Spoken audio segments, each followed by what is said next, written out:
I wrote about affectionately called passive automated recurring income, which to me has been the holy grail. When I first started doing the deal making, I remember I was talking with you, and in the span of 2.5 weeks, I was able to talk to so many influencers and get them on board that I had access to 6.1 million people, 6.1 million subscribers. For me, my first deal making was a thing I did on Aweber where I literally I just click one button and go deposit money. First started doing like entrepreneur stuff, I was a copywriter, and I had two clients paying me $5,000 a month, and I was on vacation, and I thought I was a high roller, so I was spending all my money, right? And within the span of 40 minutes, they both dropped me. Yo, it's Frankie Finn. Beach mode engaged. Looms loaded, AI's humming. Let's go! What is up, all my good looking, attractive, deal making motherfuckers? You guys are out there building what I wrote about affectionately called passive automated recurring income, which to me has been the holy grail, where you do something passive, meaning once you set it up, you do not have to continue to shove energy into it. Automated, meaning it comes in without you having to manually bill anybody or do shit like that. Recurring, meaning more than once. Income, which is my favorite flavor of it. And today we got a special guest, Ryan Guthrie, who is somebody who is just a fucking deal making wizard. He's out there making shit happen, and you know, um, doesn't take this stuff on the sidelines. He gets his ass in the trenches and builds some stuff. So, anyways, Ryan, let's get the welcome out of the way, bro, Chacho. Yeah, dude, thank you. I appreciate it. Appreciate to be here and talk a little bit about the magic sauce. Yeah, let's talk a couple of recent wins. I actually did a video, believe it or not. I don't know if you watched it on your Facebook group deal, the one where Hmm. you got somebody else's Facebook group. You went in, it was a bunch of business owners. You said, "Hey, we should make a list of recommended providers," and then you went through and got talked to those recommended providers. You put a little video sale in the middle, and you collected some cash. I wonder if you could just share a little bit about like a couple of the wins you've had, like doing some of the strategies you're using. Yeah, so there was that one. And on that video, I actually commented because it ended up being 10,000 that I earned from that because we ended up getting two more sales later in the month. So that was the easiest 10K ever. Another one that I did is I put a deal together where I had it was like a dog training program, like a dog training academy thing. And I figured, cool, who else buys this? And it's like I found an e-commerce store that sold dog toys, dog treats, dog food, and went to them and said, "Hey, can I like make you more money by introducing other products to your people that they would probably also buy that they're already buying?" They said, "Yeah, sure." So I took the dog training program. We did a little test, um, and there was some good response to it. So I was like, "Cool. I don't want to be writing email campaigns all the time for you to sell this other product." So we just stuck it into their thank you page and their upsell thing. It Yeah. basically just said, "Hey, cool. You buy all this stuff for your dog. You bought some dog food, some dog treats. If you're looking for help to train your dog, here's this wonderful, awesome dog training program. Like, check it out." And so we just threw it in there and don't really have to do anything. And both of those, they split the profit from it 50/50. So they both make about $13,000 a month just from that. And I get to make my little, 3 to 7K a month from that without having to do anything. Oh, dude. Can I just say that gives me a tickle in my pickle? And any guys out there, like, when you set up revenue streams where, yeah, okay, they're effort and to put in place, but once you have them in place, they just continue to pay you using other people's assets. It's somebody else's dog training audience, it's somebody else's dog training product, and you just Hmm. recognize those two things together. I wonder if you could give us, for those people who are, which I think is most people, are new to deal making and have never really thought about how do I make money with other people's shit? I don't need to build anything when there's so much underutilized resources out there online. I wonder if you could talk for just a little bit about what your process, what you're looking for, how you approach this, and how you kind of like, go through the basic steps of putting together a deal. So like take me to step one. Like, what are you typically looking for? You know what? It's so flexible that there typically isn't just like a step one, step two, which that can actually be kind of overwhelming for people because there's Yeah. so much opportunity and there's so many different ways to do it that the analysis paralysis can kick in. Yeah. But for me, it's always most business owners or people that generate an audience, they're very linear in how they think. So if you can see what they have and think a little bit more creatively than they can with it, you can kind of see all the different ways that you can use that asset in ways that they're not going to do it. And if you just present kind of a little, hey, you want some free money, free opportunity, I'll do everything for you, and it's just going to benefit you, make you look awesome. Your people are going to like it. You can usually make some cool stuff happen. So I usually start with either the audience or the offer. It doesn't matter to me which one I start with. There's boons to both. The way that my brain typically works is I typically like doing the product first, just because I can find lots of audiences easily. But I'll find something that I think I can promote. I can get a good commission on if I go to them. I say, hey, I can like get this in front of 500,000 people. You want to split it with me? Like, can we get?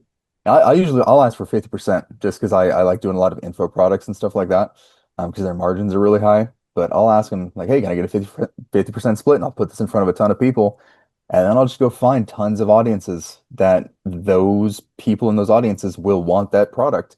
Yeah. For me, my two favorites are like just influencers that have built an audience and they have no idea what to do with it. They have Which, one, by the two, way, five. is like 98% of them, in case you guys are wondering. Yeah. It's like they have 1, 2, 5 million followers, and they make little videos and little things every day, and they don't ever make an offer to their people. And you could very easily go to them and be like, "Hey, I can help you make money with your audience. Yeah. Don't pay me anything up front. I'll just do it for you." When I first started doing the deal making, I remember I was talking with you, and in the span of 2.5 weeks, I was able to talk to so many influencers and get them on board that I had access to 6.1 million people, 6.1 million subscribers. And all the people that own those subscribers were like, cool, dude, yeah, put some offers in front of them. Let's see what happens. Right? One of them got like 100,000 views a day. Like 100,000 views a day. You have 100,000 Yeah. people a day looking at That's a your thing, city of people and walking by you're every day. not doing anything to make money from Yeah. that. Yeah. Like, Can you come imagine if on, you bro. own like a corner piece of real estate right next to Central Park and 100,000 people a day walked by and you never offered anything? You never like Yeah, something to sell. You just left it vacant, going, I hope somebody yeah, will pitch yeah. me on a That's sponsorship. that's most of them, right? Yeah. And then so that's one of the audiences that I really like because they're easy to get control of. The other is like e-commerce lists, because e-commerce stores can have, I mean, they can add 2, 5, 10,000 people a month to their hot list, and they're terrible with their email marketing. They Do don't nothing. do any other offers other than their own little, shitty Yeah. Klaviyo Buy marketing to buy them. my plastic widget. Yeah, it's Yeah. like if people buy this thing, like people don't buy in a vacuum. They never just buy your thing, and that's the only thing they buy in that niche. Like Yeah. people buy But can I tons of just say, by shit. the way, I literally have a tab open right now on Amazon and they're masters at that. Hey, if you bought this, like I'm buying some camera shit and they're like, well, do you want the lens? Do you want the other camera? Do you want the stand to go with it? You want the battery charger? You want the carrying case? Like they recognize fundamentally what you're saying, which is that I don't just buy the lights. If I'm doing that, I'm filming. If I'm filming, I buy the whole umbrella of shit under filming. Yeah. It's like one of the deals I have right now. It's a service. It's not even it's not a product or like an info product. It's an actual service, and it's a $15,000 service. And every time it sells, I make $4,500. And it's all about like how to be a better speaker and stuff like that. And so I was like, cool. I went to a speaker bureau that has a bunch of speakers that they like represent. I'm like, hey, do you want your people to be better speakers? And they're like, yeah, You want to make cool. money doing it? Yeah, I was like, "Do you want to split $4,500 with me?" And they were like, "Yeah." So, like, there's lots of just really easy opportunities that is, if you just get a hold of the assets, which are easy to get a hold of, frankly. Like, if you've done any amount of cold outreach to try to get clients, this is a cakewalk compared to that because no one ever says, go F yourself. This is it's a dumb thing. Usually they're like, "Tell me more. It sounds interesting." Yeah, yeah, because usually, can Um, I just add on that real quick? Is that usually when people do cold outreach, you're trying to get someone to give you their time in the form of a call, and you're trying to get them to give you money in terms of usually like a recurring sort of like retainer. And in deal making, you're actually trying to bring them money. It's like, hey, do you want to make $4,500? Is much more appealing than do you want to give me $4,500? Yeah, and with deal making, like you have leverage on either side you go to. If you go to the offer, you're like, hey, I have an audience of 200,000 people. Do you think that would sell some of your thing? Yeah, probably. If you go to the people that had the audience, hey, I have this product that's really kicking ass, and I think you can make a big, big chunk of money if we were to promote it. I'll do all the work for you. Do you want to do that? Yeah, probably. Because like for the audience people, I know you say this in your book, most of them just sit around waiting for like a corporate sponsorship or some That's magical it. thing to fall out of the sky. It doesn't. Never Yeah. happens. So if you show up Can and I say, actually, hey, I I'm know the I'm magical interrupting you, opportunity. Yeah, but can I share a little story on actually how that came to be? yeah. So, I was hanging with my buddy Rob, who's like my most real life successful entrepreneurial bro. Like his company does a quarter billion with a B every year. And they 2 hours away in Cabo, they got a bunch of yachts and stuff like that. And he went for a yacht mastermind. And I asked him, I was like, bro, how was that? And he said, well, to be honest with you, I would have enjoyed it a lot more if it paid me 10,000 instead of cost me 10,000. And I laughed my ass off when he said it because I'm like, since I've become aware of all this financial shit, I'm like, I literally enjoy things more when I make money than when I lose money. And so I'm like, I had a couple of events here in La Paz and we rented a boat and went to a famous beach. And I remember the whole time thinking, I can't believe I get paid for this shit. I can't believe like I'm going on a fucking boat to somewhere like exotic and famous with a bunch of cool ass people and we're having a bitchin' ass good time talking about shit I like talking about. And I'm making money doing this. And then later that night I was at home and I was just like doing my YouTube like doom scrolling, watching stupid videos for me, like old wrestling and certain video games and shit like that. And I was like, man, I would enjoy this more if it was paying me. And then I thought about it, I was like, how would I make money? Just like scrolling YouTube. And I every time I watched a video, I was like, well, this guy's not making an offer. If it was me, like I would sell this. So like I was watching a Legend of Zelda channel, for example, and I was like, I'm literally in the market to buy a replica sword, and I was like, man, like I know other Zelda people would be interested in this sword. I bet you if the sword guy in the channel talked, you'd sell a bunch of swords, and I wouldn't be the only one buying it. And I was like, man, stuff is more fun when you make money. It like literally affects the enjoyment. So I know. it was one of those like literally just thinking about how would I monetize my 30 minutes a day of watching cooking shows and wrestling and Legend of Zelda and shit like that.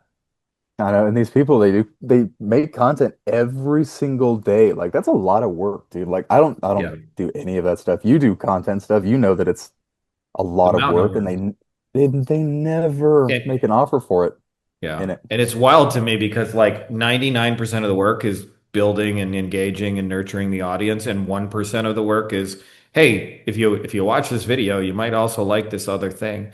And most of them like they don't proactively go seek that. They wait for a company to fall in their lap. And like you said, you have all the leverage when you can say, hey, we got 200,000 people to sell your thing to. Do you think that might sell some of your product? I know. It's like remember there was the YouTube channel who the guy ended up ghosting me, so it wasn't a huge success story, but he had 3.5 million people on his YouTube channel. Do you know how easy it was to go to all those stores that sold stuff that his audience would like and be like, "Hey, I have 3.5 million people. Can we do a deal?" I don't think any of them said no to me. Yeah. I don't think a single person I Why reached would out to was they? like, Why "Nah." would they? Hey, we want to put your entire product in front of a metropolis city Yeah. and tell them all to buy your thing. Do you think that Yeah. might do anything for your sales? Yeah, and someone who's done like a lot of cold outreach before, I was like, I'm getting a response from like every person I reach out to. This is pretty cool. Not saying that happens all the time, but for that time, it did. It was like every time I reached out to someone, they were like, "Yes, this sounds good. Yeah. Let us talk, please."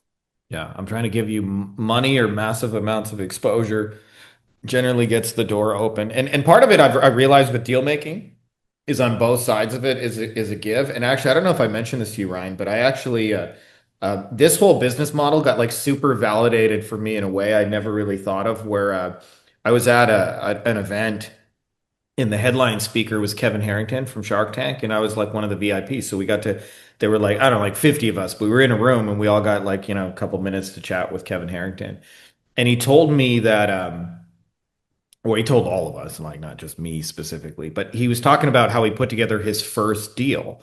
He said he in the early days of cable TV, there were all these new stations that had not previously existed, and they didn't have 24 hours of programming. So like half the day they would just have bars and say, please stand by till for future programming or whatever.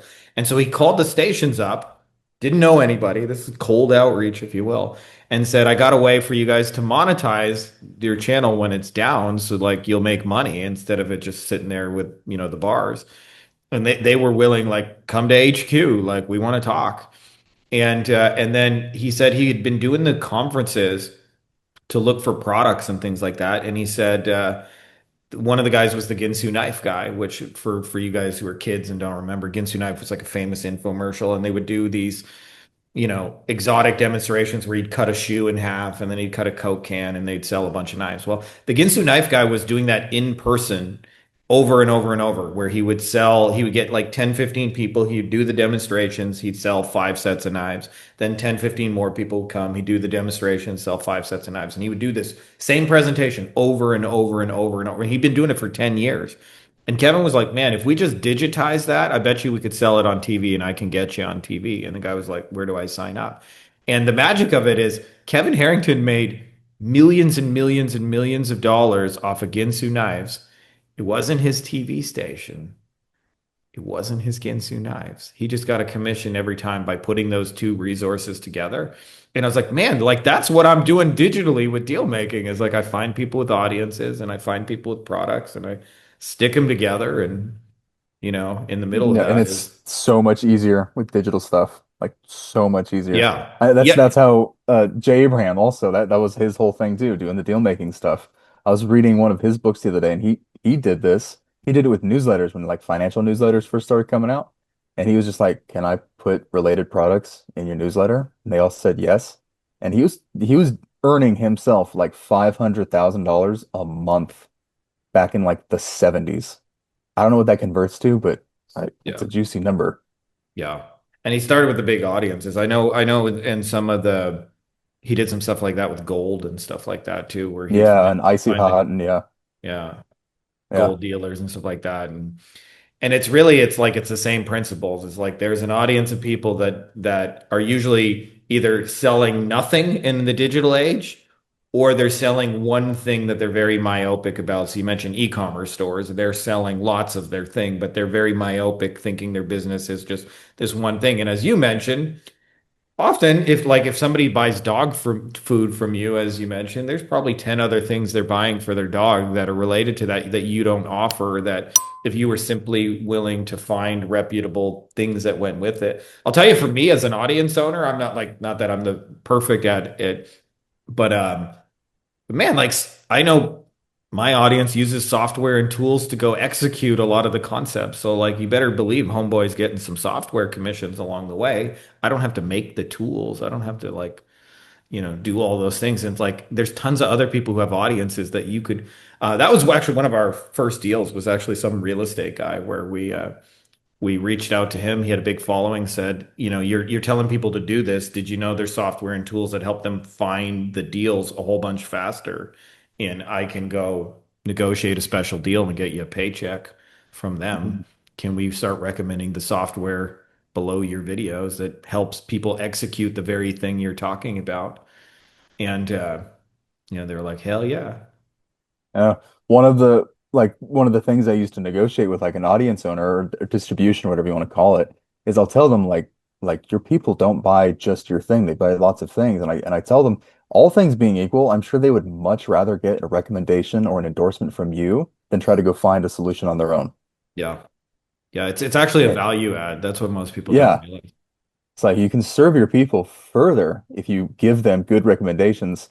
It's like if you go to like do home renovations, what's the first thing you do? Ask anyone around you who's done a home renovation, Yeah, hey, exactly. who's a contractor that's not going to fuck Yeah. me? Yeah, exactly. Yeah, so like, like taking it back to the software front, like just using me as an example of your point is like one of the tools I recommend is called CloseBot. It's an AI like I don't know, it closes people. It'll have text-based conversations and it'll push them to a booking. So a lot of people, for example, you mentioned contractors. Somebody texts a contractor, they think they're texting a contractor, but they're really talking to CloseBot and it's trying to book them in for the home estimate. And we've had our mastermind members test lots of shit, and they're all like, trust me, CloseBot's the best version of that that's available. To your point, people could go try and test another 20, 30 tools and figure it out, or they can just use my recommendation of like, Hmm. and so I don't think enough people realize what you just said, and the gold in that is that it's actually a value add to the buyer, right? Like for me, like I'm looking at all this camera shit. If you could just tell me exactly which equipment to buy, like, hey, if you want to have my setup, just fucking do this. Like that would be far more Yeah. appealing than me trying to figure it out all on my own. Just here you go. Here's a list of shit. Otherwise, I got to spend, an hour and a half on Amazon doing research. And when you probably already did that and could just tell me, just get this exact setup. Yeah, exactly. Help your people and make money and Yeah. look baller. Like I also tell people too, I was like, hey, like doing this is gonna elevate your reputation. It's not gonna hurt it. Yeah. You're gonna look like that trusted advisor position. Yeah, I mean, well, you think about the speakers, right? Like they got a speakers bureau, and that you come in and say, "Hey, do you want to become an even better speaker?" Right? Like that's a value add to that community, not, "Oh my God, how dare you try and sell me something, Ryan?" Yeah, yeah, right. And sometimes it didn't quite work out with them, but sometimes you can even if you're doing this as a deal maker, sometimes the audience owner that you're like pushing something in front of, they don't even want like the commission, just like, oh yeah, this would be a great thing for my people. I would love to put it in front of them. That's okay. I don't need a commission or anything. I think this would just be really valuable. Yeah. Those are like the golden geese because it's like, cool, now I get all of the commission because they don't want it. Yeah. They just want to be helpful and useful, totally. Yeah. Um, let's talk some of the hacks. So you shared something with me a couple of days ago in a comment where one of the challenges with deal making, everything has its pros and cons. One of the challenges that a lot of times people experience is you start making money for somebody, a lot of it, and they start doling out some big ass checks to you. They don't often look at like, hey, Ryan made me 100,000 extra. They start looking at the 50,000 going out the other direction.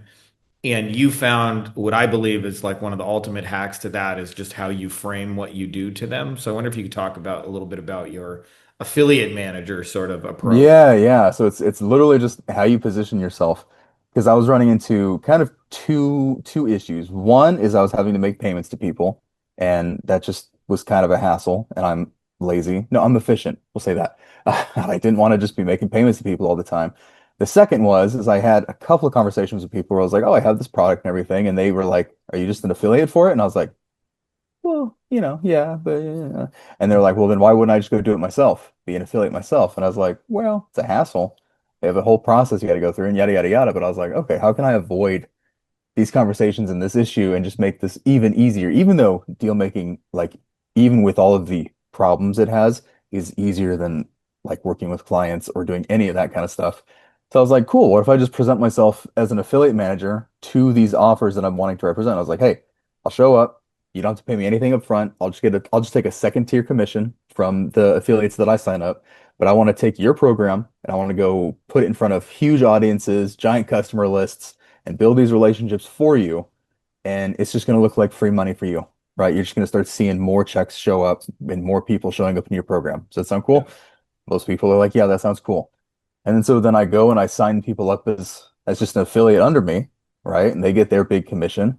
I get to see everything in the affiliate dashboard. I get to see who's making what. I get to automatically hold back 15% for chargebacks. I get to set when everyone gets paid. If they get signed up, I'm like, here's the Yeah. marketing materials. Here you go. Here's the 7-day email campaign. It's like, and I'll write that too. I don't, Yeah. sure. Copywriting is Hey, just listening to can I what just those stop people you are already there? doing. Yeah. Just to add something to the audience here. What Ryan is doing is something that my man Tony T calls the toll booth position. And one of the big questions people have on a lot of this is how do you not get screwed? How do you make sure somebody pays you? Well, the money is flowing through Ryan, so it's more like they have to worry about him not screwing them, which obviously he's a man of integrity. He's not here to fuck anyone over. But when you control the flow of it, you don't have to ask people to pay you out. Like you're in control of it. You see all the stats, you see all the numbers, you can block commissions and things like that. And so that's the position you want to be in, is not in the position of like begging a partner to pay you, but rather you control the flow of it, where it's like you actually get to decide who gets paid. In fact, we even have Yeah. some people, I'm not saying necessarily need to do this, but they set up their own payment funnels, collect the money directly, and then pay their partners and show up as a check, not as a, hey, give me my commission. Yeah, and they like it too because they don't have to like, okay, now I got to pay out Ryan, now I got to pay out partner A, B, C, through K. They don't have to do any of that. It's just here you go, here's more clients, here you go, here's more money, and it's just the affiliate software itself sends everyone their money and does everything that you would do automatically. Yeah. That's Which to the gay. point where like you can set up some of them where you set up an influencer and you're like, hey, you want to promote this thing? And because I negotiated a really cool deal for you, like you're not gonna like I can get influencers and stuff like a 30% commission. They get 30% or even 50%, right? Sometimes I can get the offer owner to take a 30% cut, I get 20%, and the distribution gets 50%. Okay, cool. If you're promoting an info product that's two, three, $5,000, no other affiliate offer is going to pay you multiple thousands of dollars per sale as an influencer, right? So they look at that and they're like, oh, cool. So it's just like it's a little bit of negotiating, and suddenly you look like, you know, the coolest thing to ever hit their inbox, saying, hey, I have this affiliate offer for you. You're not going to earn 10 cents per sale. You're going to earn $2,000, Yeah. and your people are going to love it. What do And you when say? somebody's got 1.4 million followers, they can do math in their head. So like shit, Yeah. even if just 20 So people take this. yeah, so then they get something cool and they want to promote it and work with it and all that kind of stuff just because they make a ton of money from it now, as opposed to no money that they were making before. And then you being in that toll booth position, you get to just sit there, watch the money come in, and all you do is click move to bank account, move to bank account, right? That's the extent of the work once it's set up and it's rocking and rolling. And every once in a while you have to go in and be like, all right, let me change this for you. Let me give you this new asset that they made or all kinds of stuff. But really, it's a pretty simple thing once you get rocking and rolling with it. Yeah. I love that, dude. I wonder if we could talk just a little bit about why. So you kind of confided in me a little bit that you want to be a lazy ass with making money. And I prefer the term efficient, but I like your thinking. And I wonder if we could talk firstly about where a lot of us come from, which is client work, where every time you get a paycheck, you sign yourself up for I got to do more shit. I got to Hmm. spend more effort. I got to get jump on more calls. I got to explain what I'm doing. I got to do more of that. And one of the magical things with deal making that I came to realize, like you, is that if you know how to put together deals and negotiate and sell and those kind of things, that you could ultimately sell things where the fulfillment was someone else.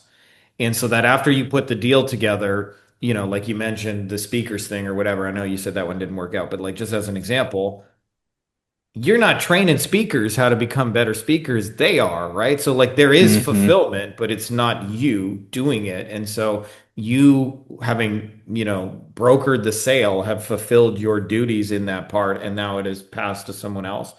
I wonder if you could talk about just the energy efficient laziness, why you don't want to do sort of other paths because I think it's an underrated part of making money is like, we kind of talked about it before I hit record is that I get to meet people who are, um, doing 2 million a year and have a business they wish they could quit and want to fire themselves and it's stressful and it's chaotic and they're dealing with a million requests and things like that. And deal making is the opposite of that. It's like, it's like for me, my first deal making was a thing I did on Aweber where I literally I just click one button and go deposit money. And Hmm. that's my job for the month is like they send it to PayPal. I got to go into PayPal and go put it in my real bank account because PayPal sucks. And there you go. I'm done for the month, right? Like there's the amount of effort that is expended for that sort of deal. But I wonder if you could just share kind of your big why. Yeah, I'm sure you get those DMs and those pitches. It's like, hey, do you want 40 sales calls this month? And it's like in the beginning when you're getting started with like client work and stuff, you're like, oh my gosh, that sounds great. 40 sales calls, I can probably make some money from that. Once you have like a modicum of success and you have money coming in, 40 sales calls sounds atrocious. It Yeah. sounds terrible. Yeah. All that time just wasted. And so frankly, I was looking around and I was like, what is something that I could do that I don't have to be talking to people all day long, selling people all day long, doing fulfillment work all day long, lets me like live life, but also make, frankly, a shit ton of money. I was looking around, looking around, looking around, and I found a couple of things here. I found your book and your YouTube channel, and all kinds of things. I just kind of started putting together. I was like, oh, you can just like put opportunities together and profit from that. And like you said, someone else is going to do all the fulfillment. They're going to handle all the customer complaints. They're going to handle all the I want a refund now, all that kind of stuff. You don't have to do that. You don't have to deal with angry people. You don't have to deal with the angry clients or anything like that. And you can just put these things together and watch it come together. get that first little paycheck and be like, oh, cool, this is the first one. This first paycheck is the only one I had to work for. Everything after this is free, right? Now sometimes they fall apart and they don't work, but you're like you can just go put another one together, Yeah. And right? that's And the hardest part, by because the way, for some people is I think that like a lot of people just need a guaranteed paycheck. And with deal making, some deals work out, some don't. You sometimes work and yeah, shit falls apart. some jobs work out and some don't, right? Like I mean But that's the way I you thought like about I it. always say like you can get a retainer client and they can just stop paying you. Like that Yeah. happens just as much. I There's no when I guarantee just because you sign them to a contract that they're going to honor it and do what they said they're going to do. when I first started doing like entrepreneur stuff, I was a copywriter and I had two clients pay me $5,000 a month and I was on vacation and I thought I was a high roller, so I was spending all my money, right? And within the span of 40 minutes, they both dropped me on Yeah. vacation. I was like, Yeah. fuck. Dude. But yeah, I love and it. it's Okay. like, Sorry, go ahead.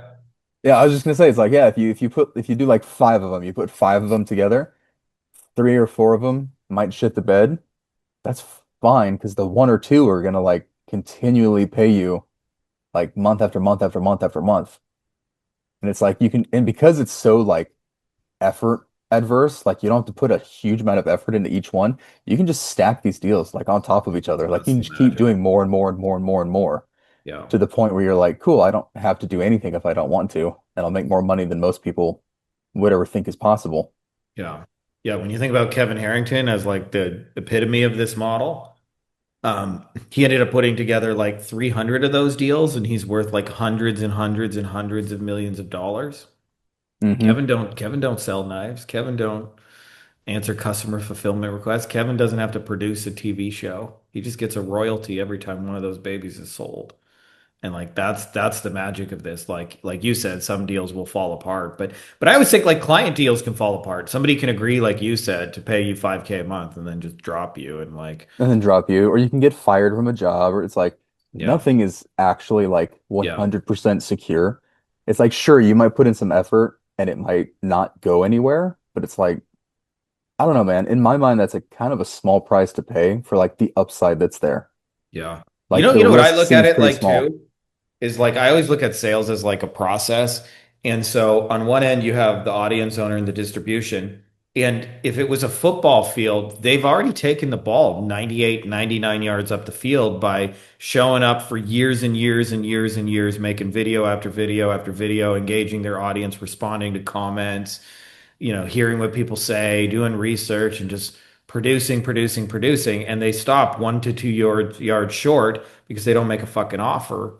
And then on the other side, you have the product owner where they've made something, they've refined it, they've tested it on people, they've probably sold a little bit of it, they figured out the customer service and they've done all that work and then they stop short of, hey, who else should we collaborate with to get this in their sort of like flow.